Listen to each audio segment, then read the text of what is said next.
موندیال نمای دیگری از جسارت انسان. این شام بازی مرکزی دور گروهی در گروه بی میان منتخب‌های ایران و پرتغالیا برگزار می‌شود.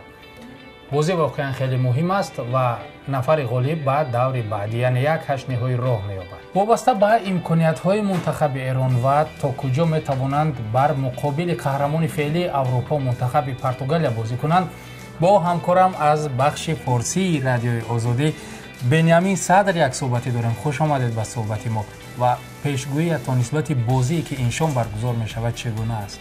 خیلی ممنون از شما. خب همونطور که گفتی پرتغال قهرمان اروپا است و بازی خیلی سختی برای ایران هست، اما مسئله اینه که تاکتیکی که ایران داره در دو تا بازی قبلی هم داشته این هستش که بتونه جلوی تیم‌های قدرتمند مقاومت بکنه و از روزنه هایی که ایجاد میشه در واقع از ضد حمله استفاده بکنه و بتونه به دروازه حریف برسه. در بازی اول ایران موفق شد به هر حال با سختی، اما در بازی دوم نمایش خیلی بهتری داشت جلوی اسپانیا و تونست تفکرات تاکتیکی مربیشو قشنگ اجرا بکنه.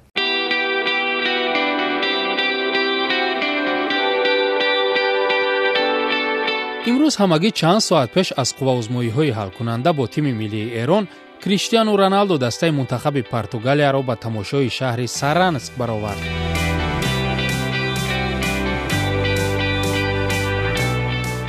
این شام دسته‌های منتخب گروه بی برای راحت به بازی‌های 8 نهایی تلاش می‌ورزند.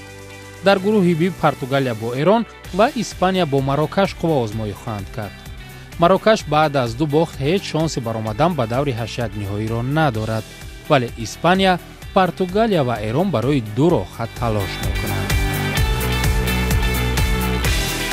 پهلوی دیگری مسئله این است که منتخب ایران بر مقابل کریستیانو رونالدو جایزه‌دار 5 کرته توپی طلا بازی می‌کند. به نظر شما از کدام تاکتیک کار می‌گیرد سرمربی ایران و با کدام راه و اصول‌های می‌تواند کریستیانو رونالدو را باز دارد؟ خب همونطور که گفتی رونالدو یک بازیکن استثنایی هست در دنیا و مهارش خیلی کار سختیه.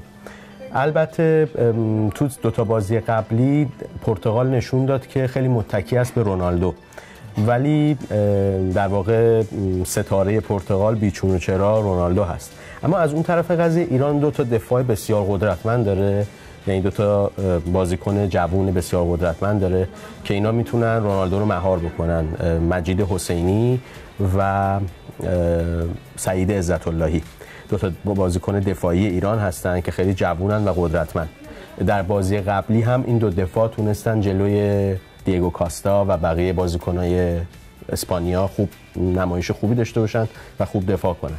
من فکر میکنم که کارلوس کیروش مربی ایران یک مأموریت ویژه‌ای داده به بازیکنان خط دفاعی ایران برای مهار فقط رونالدو و از کار انداختن ماشین گلزنی و موتور گلزنی این تیم. و فکر میکنید پرتغالی بودن سرمربی منتخب ایران در این بازی یگان نقش داشته میتواند؟ خب مسلماً کیروش شناخت خوبی از فوتبال اروپا و به خصوص پرتغال داره، چون خودش پرتغالی هست. ضمن اینکه یک رقابتی هم وجود داره در پرتغال بین کیروش و بقیه مربیای پرتغالی. این میتونه بازی رو خیلی جذاب‌تر بکنه، یعنی کیروش میخواد خودش رو ثابت بکنه بیش از این و این میتونه که به جذابیت بازی کمک بکنه. اگر با وضع واقعی هر دو دسته نگاه کنیم و اگر بی‌طرفانه پیشگویی کنیم، با نظر شما حساب بازی چند بر چند میشه؟ خب پیشگویی فوتبال که خیلی سخته، ولی فوتبال یه ورزشیه که حتی اگه تیمی ضعیف‌تر هم باشه شما نمیتونی با قاطعیت بگی که اون میبازه و ممکنه برنده بشه. حوادث تو بازی خیلی در واقع نقش داره. کما اینکه تو بازی اول تیم روبروی ما مراکش خیلی خوب بازی کرد، به خصوص نیمه اول تو دروازه ایران خیلی حمله کرد ولی به گل نرسید.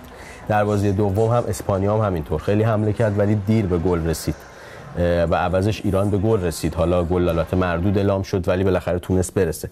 من فکر میکنم که این بازی عجیبی خواهد بود و من فکر میکنم به نفع در مجموع به نفع ایران رقم بخوره بازی. حالا نتیجهش رو نمیدونم چند. تشکر برای صحبت و به هر دو دسته هم در این بازی واقعا مهم قرار میخواهیم. موندیال نمای دیگری از جسارت انسان.